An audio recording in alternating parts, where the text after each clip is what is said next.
తెలియజేసుకుంటున్నాను. మొదటిగా ఈరోజు ఆశా గారి గురించి, ఆయన యొక్క చరిత్ర గురించి మనం తెలుసుకుందాం. ఆశా గారు ఎన్ని సంవత్సరాలు యూదావారిని పరిపాలించారు, మరి ఎలా ఆయన యొక్క పరిపాలన ఉందనేది మనం ఈరోజు క్షుణ్ణంగా తెలుసుకుందాం. ఆశా గారు మొత్తం జీవించిన రాజుగా పరిపాలించినటువంటి సంవత్సరాలు 41 సంవత్సరం. 41 సంవత్సరాలు రాజుగా పరిపాలించాడంటే అది మామూలు విషయం కాదు. రెహబాము గారు కొద్ది సంవత్సరాలే పరిపాలించాడు రాజ్యాన్ని. అబియాము గారు కూడా ఒక 3 సంవత్సరాలే పరిపాలించాడు. రెహబాము 17 సంవత్సరాలు. అబియాము కుమారుడైనటువంటి యాస 41 సంవత్సరాలు యూదా జనాంగాన్ని ఏకదాటిగా దేవుని వైపు తిప్పుతూ, ఆయన కూడా దేవుని వైపు జీవిస్తూ ఉన్నటువంటి జీవితాన్ని మనం ఆశాగారిలో చూడగలుగుతాం. చాలా గ్రేట్ అని చెప్పుకోవాలి. ఇద్దరు ఆయనకు ముందుగా ఉన్నటువంటి వారి నాన్నను బట్టి కానీ, వారి తాతను బట్టి కానీ, రెహబాము గారిని బట్టి కానీ చూస్తే ఈయన చాలా ఉన్నతంగా జీవించాడనేటువంటి విషయం మనకు అర్థం అవుతుంది ఇక్కడ. దీనికి రిఫరెన్స్ 41 సంవత్సరాలు అనుకున్నాం కదా. దినవృత్తాంతంలో 2వ దినవృత్తాంతంలో గ్రంథం 16-13.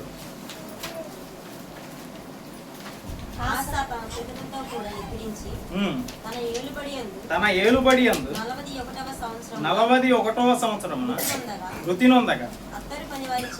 చాలండి, 41 సంవత్సరాలు ఆశ పరిపాలన చేశాడు. ఆశా యొక్క మరి భార్య అయినటువంటి ఆమె పేరు కూడా ఒకసారి చూసుకుందాం. పరిచయంగా మనం ఆయన యొక్క పరిచయంగా కొన్ని మాటలు. దినవృత్తాంతంలో 2వ గ్రంథం 20వ అధ్యాయము 31. యెహోషాపాతు యూదా రాజ్యమును ఏలెను. అతను ఏలన ఆరంభించినప్పుడు 35వ సంవత్సరములు గలవాడై యెరూషలేములో 25 సంవత్సరాలు ఏలెను. అతను తల్లి షెహీ కుమార్తె, ఆమె పేరు అజూబా. ఎవరండి ఏమో? ఆశా గారి యొక్క భార్య. ఆయన 40 సంవత్సరాలు చేశాడు పరిపాలన.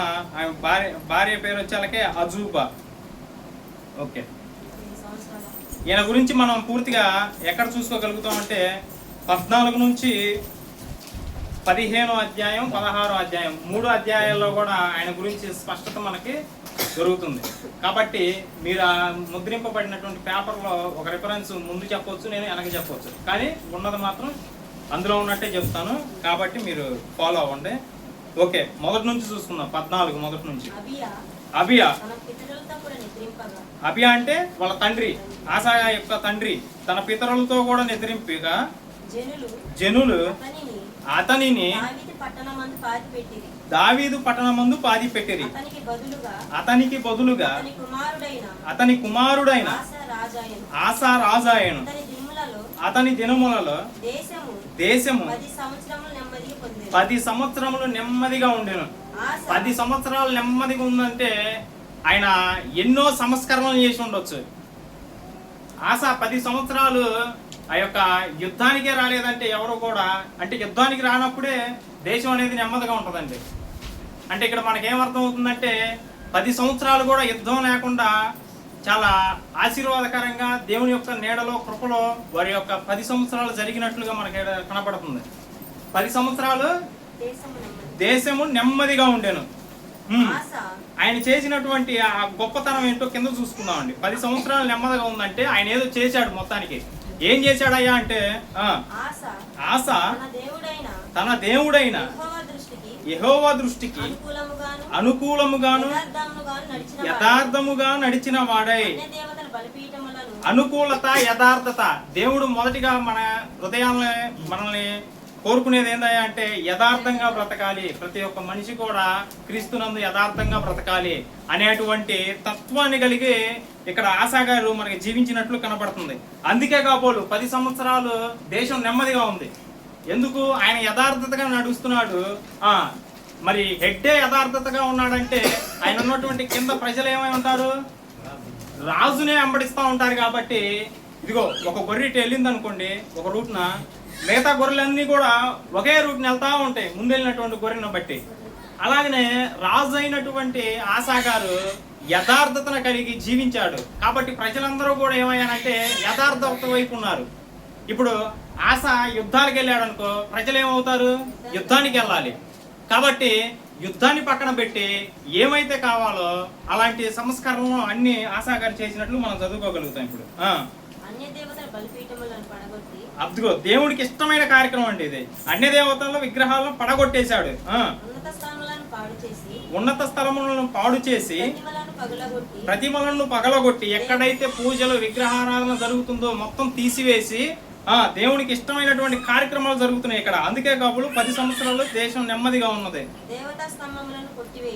కొట్టివేయించి వారి పితరుల దేవుడైన యెహోవాను ఆశ్రయించుటకును ధర్మశాస్త్రమును బట్టి విధిని బట్టి క్రియలు జరిగించుటకు. ఏమండి? ధర్మశాస్త్రాన్ని బట్టి విధులను క్రియలను జరిగించటం అంటే మామూలు విషయం కాదండి. ఇది చాలా మహోన్నతమైనటువంటి సందర్భం. ఇది ఏంటంటే నిన్ను వలె నీ పొరుగు వారిని ప్రేమించాలని కానీ, నీ పొరుగు వారిది దొంగిళ్ళ వద్దనేది కానీ, ఏదైనా కానీ ఎలా ఉండాలంటే ఇక్కడ క్రియలను బట్టి జరిగించాలి. క్రియలంటే ఇప్పుడు దొంగిళ్ళు వద్దన్నాడు, దొంగ ఉన్నాడు అనుకోండి రాజ్యంలో, వాడు ఏం చేయాలి? దొంగతనం చేయకుండా రాజ్యం కన్నేసింది వాడి మీద. ఇప్పుడు నువ్వు ఏదైనా కానీ శనివారం ఆరాధన అనేది చెయ్యాలి. ఖచ్చితంగా చేస్తున్నాడా లేదా? ధర్మశాస్త్ర క్రియలో ప్రజల్లో ఉన్నాయా లేదా అని ఆశ ప్రజల్ని ఒక కంటే కనపెడుతూ ఉన్నాడు. యూదా వారికి ఆజ్ఞాపించాను ఉన్నత స్థలములను సూర్య దేవతా స్తంభములను యూదా వారి పట్టణములన్నిటిలోని తీసివేశాను. అంటే దేవునికి అయిష్టమైనటువంటి ఇష్టం లేనటువంటి కార్యక్రమం ఏదైతే ఉందో ఆసా గారు ఆ రోజుల్లో అదే తీసివేశాడు. కాబట్టి 10 సంవత్సరములు నెమ్మదిగా ఉన్నది. చాలా చక్కటి పరిపాలన అందిస్తున్నాడండి ప్రజలకి. వాళ్ళ నాన్న అభియాం గారి యొక్క చరిత్ర చూసుకుంటే 3 సంవత్సరాలు రాజ్యాన్ని ఏలినట్టుగా, ఆ 3 సంవత్సరాలు కూడా యుద్ధాలు జరిగినట్టుగానే మనకు కనపడతా ఉంటది. కానీ ఇక్కడ ఒక 10 సంవత్సరాలు మొత్తం నింపుకొని ఇంకా ఆశ తన జీవితాన్ని ముందుకు నడిపించుకుంటూ ఉన్నాడు. చూద్దామండి 11 కాడ నుంచి చదవండి. ఆశ తన దేవుడైన యెహోవాకు ఇక్కడ సందర్భం అక్క పైన 8 నుంచి చదవండి అక్క. ఆ కాలమున ఏది? ఈ ప్రశాంతమైన వాతావరణంలో ఆ యొక్క పరిపాలన జరిగేటువంటి కాలంలో ఇప్పుడు ఒక సిరియా ఒక రాజు వాళ్ళ మీదకి యుద్ధానికి వస్తాడు. ఇప్పుడు ఆ కాలమున డాళ్లను ఈటెలను పట్టుకొని 3 లక్షల మంది యూదావారును, అంటే ఆశా వైపు ఉన్నటువంటి జనాంగం ఏ యుద్ధాలు చేస్తారో చెప్తున్నాడు ఇప్పుడు ఇక్కడ గ్రంథకర్త. కేడెమును ధరించి విల్లువేయు 2,88,000 మంది బెన్యామీనీయులు సైన్యమును ఆసాకు ఉండెను. ఏదేమైనా మొత్తం 5 లక్షల పైనే 5,80,000 మంది సైనికులు ఉన్నారు ఆసా దగ్గర. ఏదైనా యుద్ధం జరిగితే అటాక్ అనగానే ముందుకెళ్ళి వాళ్ళ ప్రాణాలను సైతం లెక్క చేయకుండా ఆ యుద్ధ భూమిలో యుద్ధం చేసేటువంటి వారు 5,80,000 మంది ఉన్నారు. 80,000 మంది. చదవండి అక్క 9. కూషీయుడైన జెరాహు ఎవరి మీదకి? ఆసా యూదా జనాంగాని మీదకి కూషీయుడైనటువంటి అన్యరాజు ఒకరు బయలుదేరి వస్తున్నారు ఇప్పుడు యుద్ధానికి. చదవండి అక్క. 1,000 సైన్యమును 1,000 అంటే 10 లక్షల మంది సైనికులు వస్తున్నారు. వీళ్ళేమో 5,80,000 మంది. వాళ్ళు వచ్చే జనాంగం ఎంత ఉన్నారు? ఎక్స్ పార్టీ వాళ్ళు 10 లక్షల మంది. ఇప్పుడు యుద్ధం అనేది చాలా గొప్పగా జరగబోతుంది. 300 రథములను కూర్చుకొని బయలుదేరి మారేషా వరకు రాగా ఆస అతనిని ఎదురుపోయాను. సైనికులందరూ ఎదురొస్తున్నారండి. ఆసా గారు ఎదురెళ్ళి ఆయన చేసినటువంటి మొట్టమొదటి కార్యం ఏందయ్యా అంటే ఆడ యుద్ధం చేయలా, ప్రార్థన చేశాడు. ఇక్కడ దేవునికి ప్రార్థన చేసి చాలా గొప్ప ప్రార్థన చేస్తాడండి. చదవండి అక్క. వారు మారేషానొద్ద జపాతాను పంక్తులు తీర్చి యుద్ధము కలపగా ఆస తన దేవుడైన యెహోవాకి మొరపెట్టి యెహోవా విస్తారమైన సైన్యము చేతిలో ఓడిపోకుండా బలము లేని వారికి సహాయం చేయ. ఆసా గారు ఏమంటున్నారు? బలము లేని వారికి సహాయం చేయమన్నాడు. ఇక్కడ ఆసాకి బలం లేదా? 5,80,000 మంది యుద్ధ సైనికులు ఉన్నారు ఆసా దగ్గర. అయినా కానీ ఆయన ఏమంటున్నాడంటే తగ్గింపు, దేవుడి దగ్గర ఒక తగ్గింపుతనాన్ని మనం చూసుకోగలుగుతున్నాం. యుద్ధానికి సిద్ధమైనటువంటి యుద్ధ వీరులు ఉన్నారు. అయినా కానీ ఏమంటున్నాడంటే బలము లేని నాకు బలాన్ని దయచేయ అంటున్నాడు. బలము లేని వారికి సహాయం చేయుటకు నీకన్నా ఎవ్వరూ లేరయ్యా. బలం లేని వారికి సహాయం చేసేది నువ్వే. మేము నిన్ను నమ్ముకొని ఉన్నాం, నువ్వే మాకు దిక్కు. ఇప్పుడు మేము ఈ ప్రజల ముందు ఓడిపోవటానికి వీల్లేదు, నువ్వే నాకు సహాయం చేయాలి అని చెప్పి రాజు అయినటువంటి వ్యక్తి గొప్ప పని చేస్తున్నాడు. ప్రార్థనతో యుద్ధాన్ని స్టార్ట్ చేయబోతున్నాడు. చాలా గొప్ప లక్షణం ఇది. ఇప్పుడు మన ఇళ్లలో కూడా ఏదైనా కానీ పనికి వెళ్ళేటప్పుడు ప్రార్థనతోనే స్టార్ట్ చేయాలి. ఏ పనైనా అంటే మనకి ఇప్పుడు యుద్ధాలే ఉండవులే. ఆయన అంటే యుద్ధానికి పోయేటప్పుడు ప్రార్థన చేశాడు. మనం కూడా పనికి వెళ్ళేటప్పుడు కానీ ఎటువంటి చిన్న కార్యక్రమం మీద బయటికి వెళ్తున్నప్పుడు కూడా చిన్న మాట ప్రార్థన చేసుకొని వెళ్ళటం చాలా గొప్ప విషయం. వెళుతున్నటువంటి ఆ ప్రయాణంలో దేవుడు మనకి తోడు ఉండాలని చిన్న మాట ప్రార్థన కదా. ఆశా జీవితంలో చూస్తున్నాం కదా, 5,80,000 మంది ఉంటున్నా కానీ ప్రార్థన చేసేటువంటి ఆ తగ్గింపుతనాన్ని ఆశా యొక్క జీవితంలో చూస్తున్నాం. కాబట్టి ఆశా గారి గురించి చెప్పుకునేటప్పుడు మన జీవితాన్ని కూడా మనం సరి చేసుకునేటువంటి విధంగా ఉండాలి. ఆశా గారు ఏం నేర్పిస్తున్నాడంటే ఈ సందర్భంలో ఒక ప్రార్థనతోనే ప్రతి ఒక్క కార్యక్రమాన్ని ప్రారంభించాలని మనకి అక్కడ అర్థమవుతుంది. మా దేవా యెహోవా మాకు సహాయం చేయమని నిన్నే నమ్ముకొని ఉన్నావు. నీవు తప్పనిచ్చి వేరే దిక్కెవరు లేరయ్యా. నీ నామమును బట్టి ఈ సైన్యమును ఎదిరించుటకు బయలుదేరి ఉన్నాము. యెహోవా నీవే మా దేవుడు. నరుమాతృలను నీ పైన విజయము నొందనీయకుము అని ప్రార్థింపగా యెహోవా కూషీయులను ఆసా ఎదుట యూదా వారి ఎదుటను నిలవనీయక వారు గెరారు వరకు పారిపోయినటువంటి సందర్భం ఇక్కడ మనం చూసుకోగలుగుతున్నాం. ఒక ప్రార్థన వలన. ప్రార్థనేనా లేదా వాళ్ళు ఏమన్నా యుద్ధం చేశారా? దేవుడు యుద్ధం చేశాడు. ఈయన ఏం చేశాడంటే ప్రార్థన మాత్రం చేశాడు. ఆ రోజు గొలియాతు మీదకి ఎవరున్నారు రండి ఇశ్రాయేలీయులారా అని చెప్పి తొడగొట్టేటువంటి సందర్భం అది. గొలియాతు రాండి, మీ వైపు ఎవరున్నారు రండి, నేనున్నా రండి మా వాళ్ళ వైపు అని చెప్పి ఫిలిష్తీయుడు అటు ఇటు తిరుగుతుంటే ఎవరు వెళ్ళారు?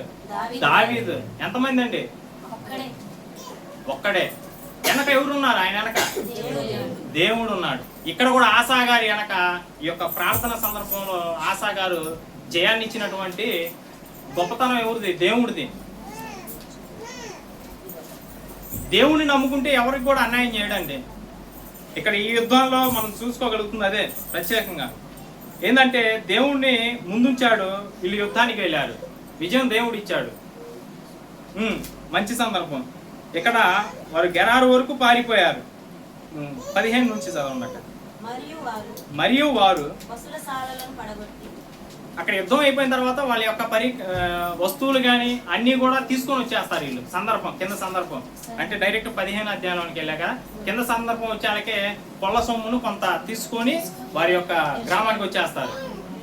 నెక్స్ట్ 15 మొదటి నుంచి చదవండి. ఆ కాలమున దేవుని ఆత్మ ఓదేదు కుమారుడైన అజర్య మీదికి రాగా, అంటే దేవుని యొక్క ప్రవక్త వస్తున్నాడండి. ఇప్పుడు ఎవరికాడికి? ఆశా దగ్గరికి. గొప్ప విజయాన్ని పొందుకున్న తర్వాత దేవుని యొక్క ప్రవక్త ఎందుకు వస్తున్నాడు అంటే ఏదో చెప్పాలనుకుంటున్నాడు దేవుడు ఆసాకి ముందు జరగబోయేటువంటి రోజుల్లో నీ పరిస్థితి ఇలా ఉండబోతుందని చెప్పడానికే పంపించినట్టుంటది ఇక్కడ. అదే చూసుకుంటాం, చదవండి.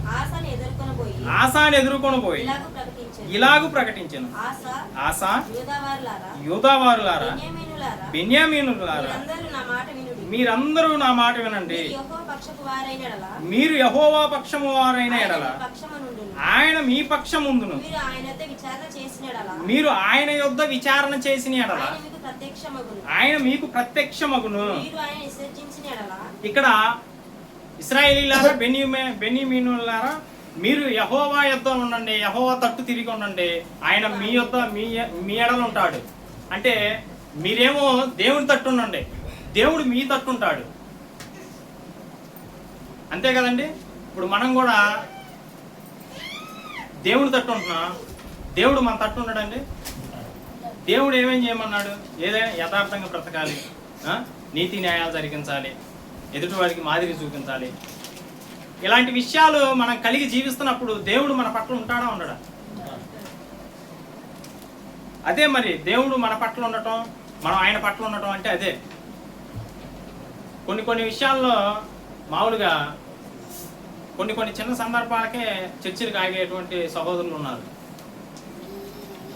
దేవుడి పట్ల నువ్వు ఉంటేనే కదా దేవుడు నీ పట్ల ఉండేది. నువ్వు చిన్న ఆదివారానికే సమయాన్ని ఇవ్వకపోతే మరి దేవుడు నీ పట్ల ఎలా ఉంటాడు? అంటే ఇది ఎవరినో నేను నొప్పించి చెప్పేటువంటి మాట కాదు, కానీ ప్రేమపూర్వకంగా తీసుకోండి. ఎందుకంటే అంత గొప్పవాడిని కూడా కాదు నేను, మీలో సహోదరుడిగా ప్రేమపూర్వకంగా నేను చెప్తున్నా. దేవుని తట్టు మీరు ఉండండి. వారం ప్రతి వారం కూడా దేవుని యొక్క సన్నిధానానికి వచ్చి దేవుణ్ణి ఆరాధించే విషయంలో ముందుండండి. ఆయన కూడా ఏం చేస్తాడంటే మీ కుటుంబం పట్ల శ్రద్ధ తీసుకుంటాడు. మీ కుటుంబం ఆయనలో వర్ధిల్లటానికి ఆయన యొక్క కృపను అందిస్తూ ఉంటాడు. కాబట్టి హెచ్చరిస్తుంది ఏందయ్యా అంటే మీరందరూ కూడా దేవుని తట్టు ఉండండి, దేవుడు మీ తట్టు ఉంటాడు. ముఖ్యంగా అదే మాట్లాడింది ఇక్కడ. చెప్పండి. మీరు ఆయన విసర్జించిన ఎడల ఆయన మిమ్మల్ని విసర్జించును, నిజమైన దేవుడైనను ఉపదేశము చేయు యాజకులైనను ధర్మశాస్త్రమైనను చాలా దినములు ఇశ్రాయేలీయులకు లేకుండా పోవును. ఓకే, అక్కడ 9 నుండి చదవండి అక్క. మంచిది. అంటే ఆయన వచ్చి చెప్పినటువంటి హెచ్చరిక మీరు మైండ్లో పెట్టుకోండి. ఏమని చెప్పాడు? మీరు దేవుని తట్టు నుండి దేవుడు మీ తట్టు ఉంటాడు. మీరు ఏ విషయం అయినా కానీ యెహోవా ఎదుటే విచారణ చేయాలి. ఈ 2 విషయాలు మనసులో పెట్టుకుని ఉండండి. ముందుకెళ్దామండి. యూదా వారందరినీ అక్క 8 9 చదువుతున్నారా? ఓకే, చదవండి అక్క. 8 కానుండి చదవండి. ప్రవచించిన ఈ మాటలు ఆసా వినినప్పుడు అతడు ధైర్యం తెచ్చుకొని యూదా బెన్యామీనుల దేశమంతటిని ఎఫ్రాయిము మన్యములో తాను పట్టుకొనిన పట్టణములో నుండి హేయములైన విగ్రహములన్నిటిని తీసివేసి యెహోవా మండపం ఎదుట నుండా యెహోవా బలిపీఠములను మరలా కట్టించి యూదా వారందరిని బెన్యామీనులని ఎఫ్రాయిము మనష్షే షిమ్యోను గోత్ర స్థానములు. అంటే వీళ్ళందరూ ఎక్కడి నుండి వచ్చారా అంటే యెరోబాము పరిపాలన సరిగా లేక అక్కడ అందరూ కూడా ఏమయ్యారంటే ఈ రాజు పరిపాలన బాగుంది, రెహబాము. ఇప్పుడు 2 రాజ్యాలు ఉన్నాయి కదా, 2 రాజ్యాల్లో ఉన్నటువంటి ప్రజలు షిమ్యోను మనష్షే ఎఫ్రాయిము, ఈ గోత్రికులందరూ కూడా ఇక్కడ ఎందుకయ్యా మనకు కనపడుతున్నారంటే ఇక్కడ ఆసా యొక్క పరిపాలన నచ్చి అక్కడ ఉన్నటువంటి వారందరూ కూడా మాకు ఈ పరిపాలన వద్దు అని చెప్పి అక్కడ నుండి తప్పించుకొని ఆసా రాజ్యం యొక్క పరిపాలన కింద వచ్చాడు. బాగలేదా? ఆసా యొక్క పరిపాలన బాగలేదండి. ఏదైనా కానీ ఎలా చేయమన్నాడు? ధర్మశాస్త్రమైన క్రియల చొప్పునే ప్రతి వాడు నడవాలి ఇది అని చెప్పి జారీ చేశాడు ఒక ఆజ్ఞ. చాలా చక్కగా ఉంది కదా పరిపాలన అని చెప్పి అందరూ కూడా కొంతమంది, అందరూ అంటే మొత్తం గోత్రికులు అందరూ కాదు, ఉన్న గోత్రికుల్లోనే సగం మంది వచ్చారు.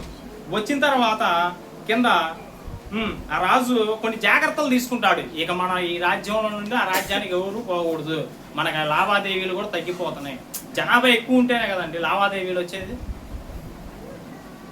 కాబట్టి వాళ్ళకేం పరిపాలన నచ్చలేదు. ఇక్కడ రాజు ఏం జాగ్రత్త తీసుకుంటాడంటే ప్రజలందరూ ఇలా వెళ్ళిపోతే మనం ఏంది మరి, మన పరిస్థితి ఏంది అని అనుకొని ఒక నిర్ణయం తీసుకొని అక్కడ ఒక పట్టణాన్ని కట్టిస్తాడు.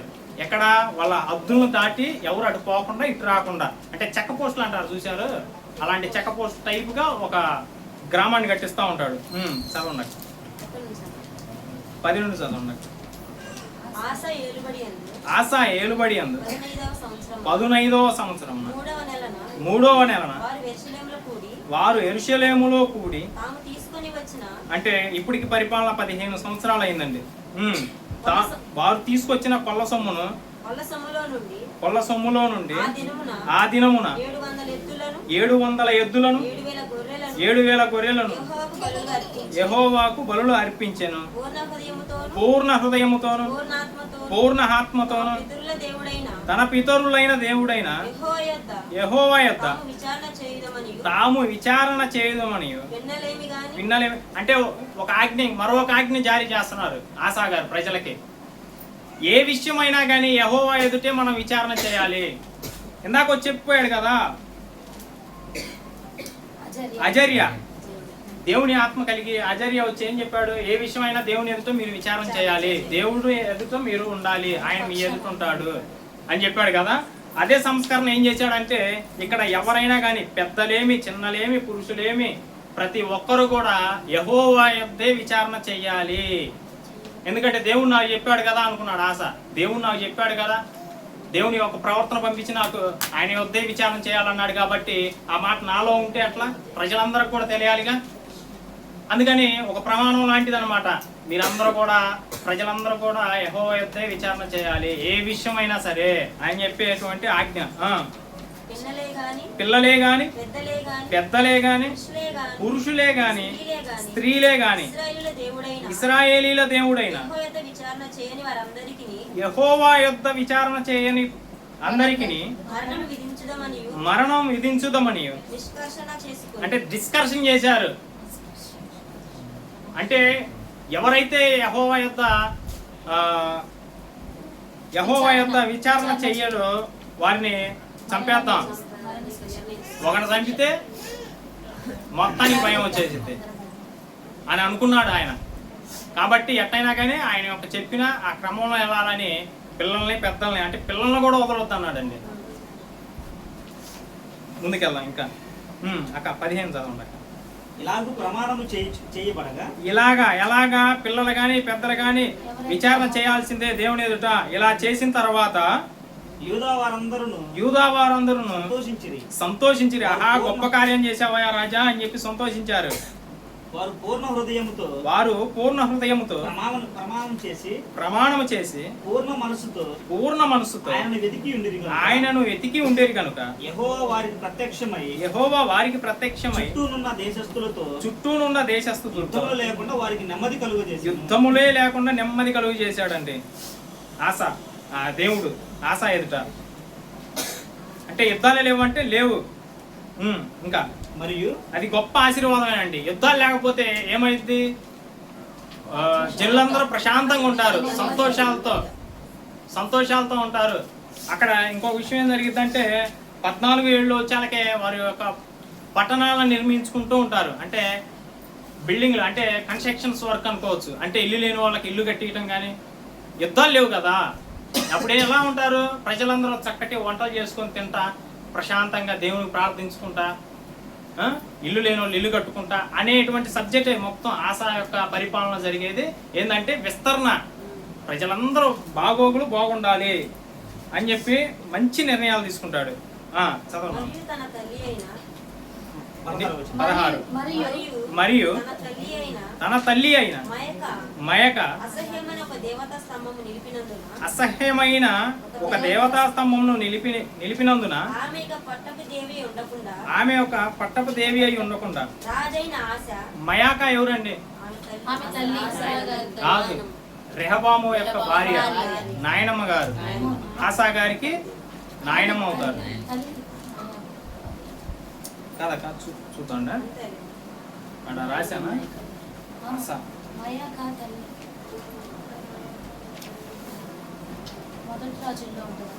మొదటి రాజులు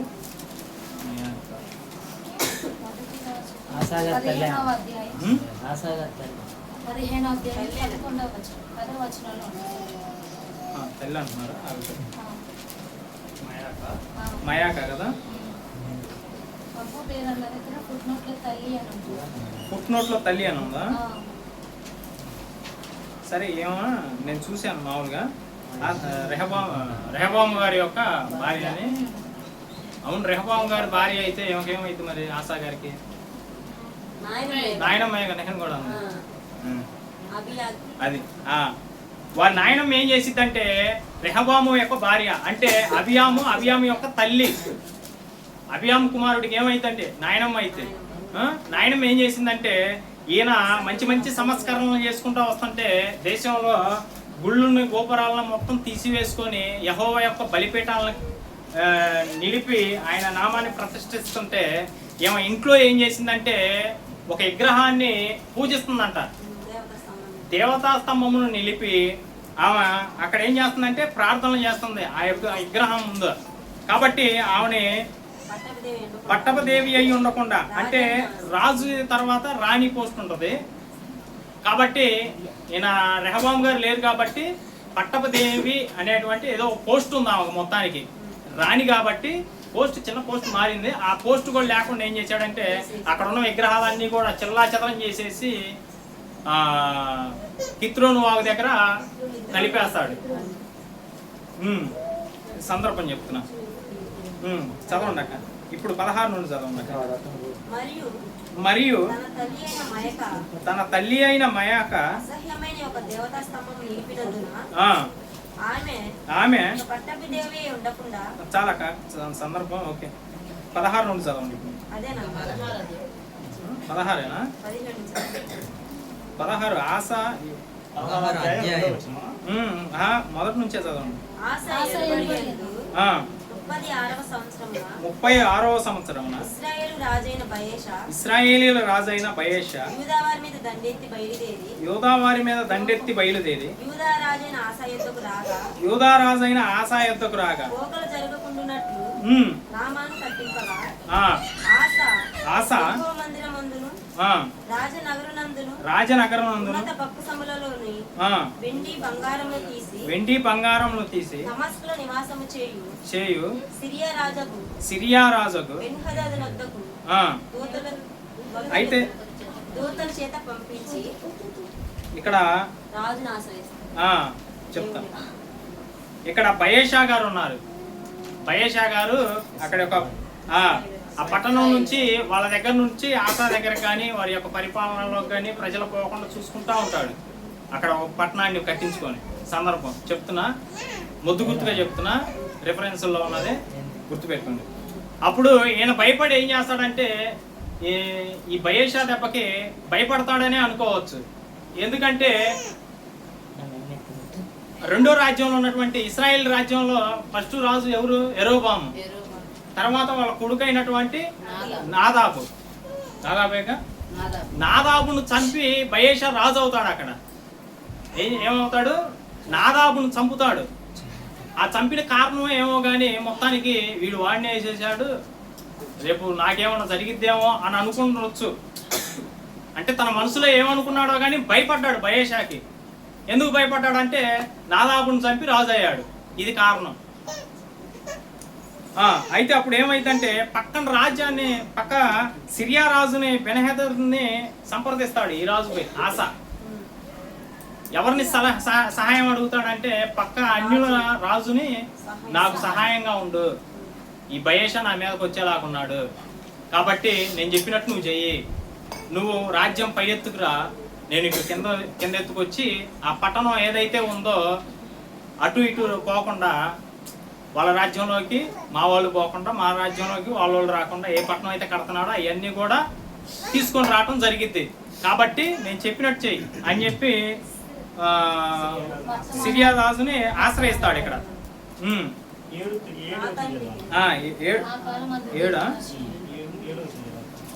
7 ఆ కాలమందు దీర్ఘదర్శి అయిన హనాని యూదారాజైన ఆసా యొద్దకు వచ్చి అతనితో ఇలాగ ప్రకటించెను. ఇప్పుడు దేవుని యొక్క ప్రవక్త వచ్చాడు ఆసా దగ్గరికి. ఎందుకు? సిరియా రాజుని ఆశ్రయించాడు కదా. దేవుణ్ణి ఆశ్రయించకుండా నువ్వు సిరియా రాజుని ఆశ్రయిస్తావా అని హెచ్చరించడానికి, అలాగనే అతని యొక్క విధానం గురించి చెప్పడానికి దేవుని యొక్క ప్రవక్త వచ్చాడు. నీవు నీ దేవుడైన యెహోవాను నమ్ముకొనక సిరియా రాజును నమ్ముకొంటివే. సిరియా రాజు యొక్క సైన్యము నీ వశము నుండి తప్పించుకొని పోయాను. బహు విస్తారమైన రథములను. ఏంటయ్యా ఆశ ఎలా మారిపోయావు? ఒకప్పుడు 10 లక్షల మంది సైనికులు వచ్చినా గానీ దేవుణ్ణి ఎదుట వాళ్ళని లేకుండా పారదోచాడు కదా. నువ్వు ఇప్పుడు ఎందుకు ఇలా చేశావు? నువ్వెందుకు అన్ని రాజుని పోయి సంప్రదించావు? నీ దేవుణ్ణి కదా నువ్వు అడగాల్సింది అంటే అక్కడ చెప్పినటువంటి ఓదేదు కుమారుడైన అజర్య చెప్పినటువంటి విషయాన్ని మర్చిపోయాడు. ఇక్కడ ఏం మర్చిపోయాడంటే ఏ విషయమైనా గానీ యెహోవా యొద్దే విచారణ చేయాలి అనేటువంటి విషయాన్ని మర్చిపోయాడు. ప్రజలందరి చేత ఏం చేపించాడు? మనం యెహోవా యొద్దే ఉందాం, యెహోవా మనతో ఉంటాడు, మనం ఏ విషయం అయినా ఆయనకే తెలియజేద్దాం, ఏ విచారణ అయినా కానీ ఆయన ఉందే. మనం ఆలోచనకు ఒక సందర్భం రాలేదనుకోండి, ఒక యుద్ధంలో గెలవాలన్నా, ఒక మంచి ఆలోచనలు ఇవ్వాలన్నా కానీ దేవుడే కాబట్టి ఆయన యొక్క విచారణ చేయాలనుకున్నటువంటి ఆశ ఆ సందర్భంలో బయేషాకి భయపడు మొత్తానికి ఏదో కానీ ఈయన ఏం చేస్తాడంటే అన్ని రాజుని ఆశ్రయించాడు. చాలా తప్పు చేశాడు ఈడ. అంటే ఇప్పటి వరకు 34, 33 సంవత్సరాల దాకా 35 సంవత్సరాల దాకా చాలా నెమ్మదిగా పొందినటువంటి రాజ్యం, చాలా సక్రమంగా నడుపుకొచ్చినటువంటి రాజ్యాన్ని ఈయన ఈ యొక్క అవిధేయత వల్ల ఇప్పుడు ఏమైందంటే అతిక్రమం జొరబడింది. చదవండి. కూషీయులను లూబీయులను దండెత్తి వచ్చిరు కదా. అదే సందర్భం, అదంతా చెప్పా. వాళ్ళందరూ కూడా లేకుండా చేశాడు కదా. ఈ విషయమందు నీవు మతి తప్పి ప్రవర్తించితివి. ఏది అది గుర్తు లేకుండా చేశాడు. అంత విజయాన్ని నాకు అందించిన దేవుడు నాకు అండగా ఉండగా నేను ఎందుకు ఆయన్ని వెంట సహాయానికి పోవాలి అనే విషయాన్ని మతి తప్పి రాజు దగ్గరికి వెళ్ళాడు. కనుక ఇది మొదలుకొని నీకు యుద్ధములే కలుగును ఆశ. ఇప్పటి వరకు నీ రాజ్యం నెమ్మదిగా ఉంది. నువ్వు దేవునికి అవిధేయత పని చేసావు కాబట్టి నీకేమొచ్చింది? ఇక్కడ నుంచి యుద్ధాలే. చిన్న అతిక్రమం అండి. ఆశాలో ఎంటర్ అయింది. ఇక నుండి యుద్ధాలే అన్నాడు. యుద్ధం జరిగితే ఏమైంది? ప్రాణ నష్టాలు ఉంటాయి.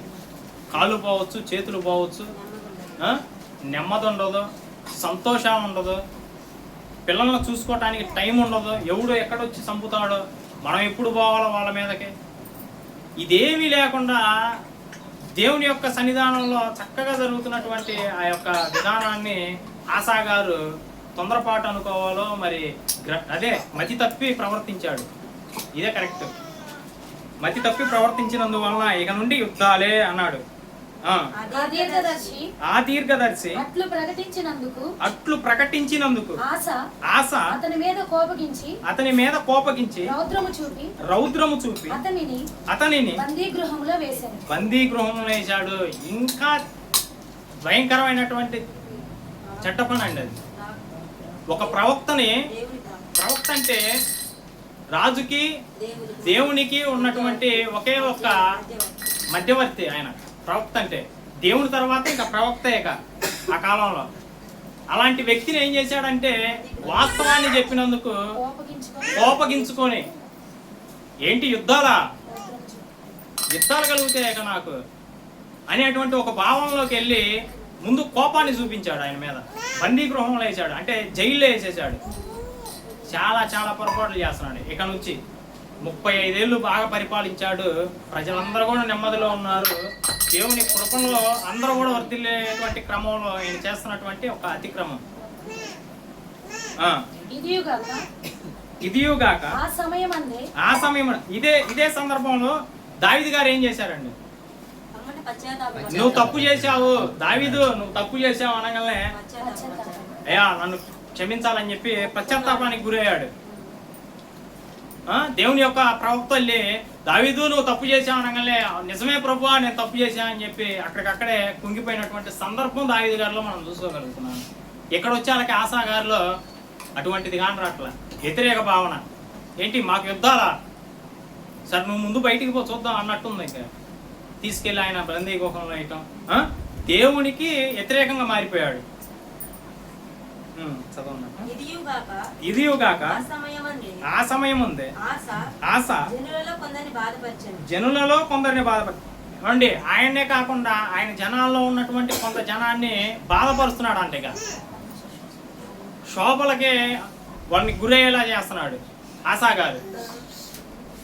ఏమయ్యా అన్ని అంతకాలం బాగా బతికావు, ఇప్పుడు ఏమయ్యా అంటే ఆయనకి బహుశా కార్య ఆరంభం కంటే అంతం మేలు, అంటే అంతం గొప్పగా ఉండాలనేటువంటి విషయాన్ని మర్చిపోయాడు. మొత్తానికి ఏమో కానీ ప్రారంభం అయితే బాగుంది, దేవునికి ఆయనకి బాగుంది, దేశం చాలా నెమ్మదిగా ఉంది.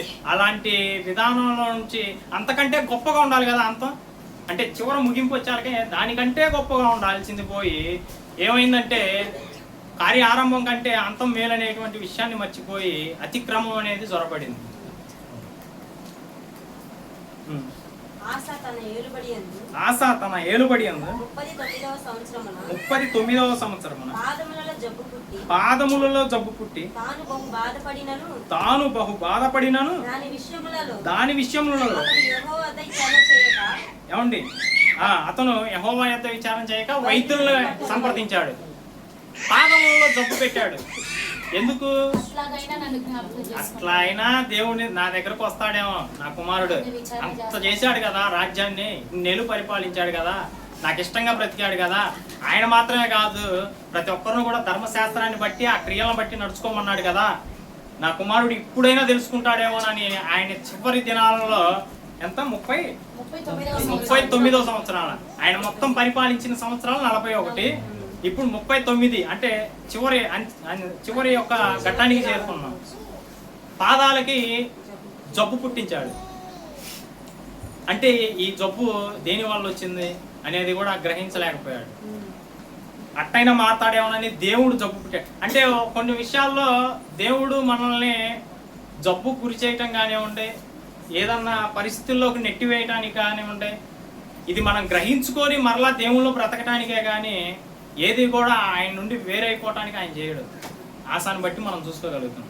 ఆయనకి జబ్బు పుట్టించాడంటే నేను దేవునికి దూరం అయ్యా కదా, దేవుని యొక్క ప్రవక్తను నేను ఇలా హింసించాను కదా, ఆయన జనుల్ని హింసించాను కదా, ఇప్పుడైనా నేను మారాలేమో అని అనుకోలా. జబ్బు పెట్టినా కానీ అనుకోలా. దేవుడు జబ్బు పెడతాడంటే పెడతాడు. ఇక్కడ మనం చూస్తున్నాం. ఎందుకు పెట్టాడు? నువ్వు నశించి క్షీణించి పోవాలని కాదు, నువ్వు మారతావేమో, ఇకనైనా నువ్వు మారతావేమోనని ప్రేమ కలిగి ఆ జబ్బు వచ్చిందే కానీ వేరే ఏమీ లేదు. అంతేనా? అర్థం అవుతుందా? అడాగుడిగా వెళ్తున్నాను. ఇకనైనా అర్థం చేసుకో ఆశ అన్నట్లుగా ఉంటుందండి దేవుని ప్రేమ. ఆశ తన పితరులతో కూడా నిద్రించి తన ఏలుబడి యందు 41వ సంవత్సరం ముందు మృతి పొందాడండి. చివరికి దేవుని యొద్దకి వచ్చాడా ఆశ అంటే దేవుని యొద్దకి రాలా. దేవుని ప్రేమను అర్థం చేసుకోవాలా.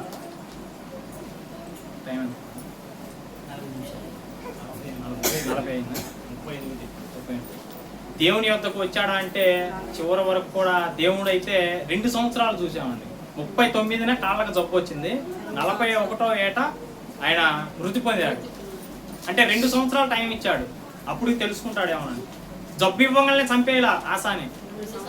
అలా మనసానన్నా ఉంటే ఆయన చేసినటువంటి పరిపాలనలో ఏ లోపం ఉందో ఆయన ఆలోచించుకుంటాడని ఆశాకి మంచి అవకాశాన్ని ఇచ్చాడు. 2 సంవత్సరాలు ఆయన కానీ వ్యర్థం చేసుకున్నాడు.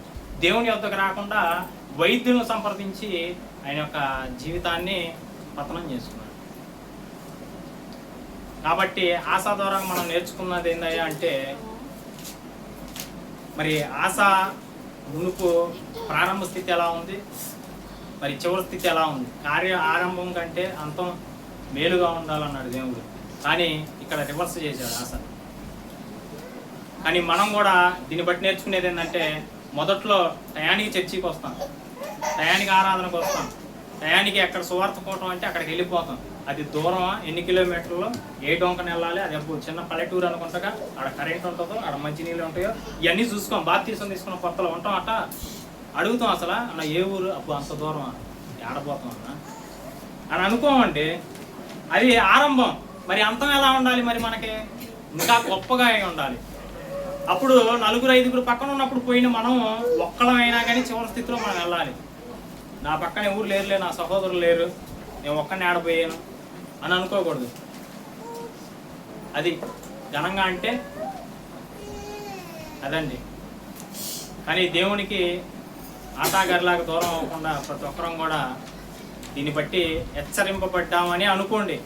నేను అన్నా కదా ఇందాక, సండే కొంతమంది ఆగుతున్నారని, అది కూడా ప్రేమపూర్వకంగా అన్నానే కానీ మిమ్మల్ని నొప్పించాలని కానీ ఏ విషయానికి కానీ లేదు. దయతో నన్ను మన్నించండి, ఏమన్నా పొరపాటు ఉంటే. సరే, నా ఈ మాటలు ముగిస్తున్నాను. అందరికీ వందనాలు.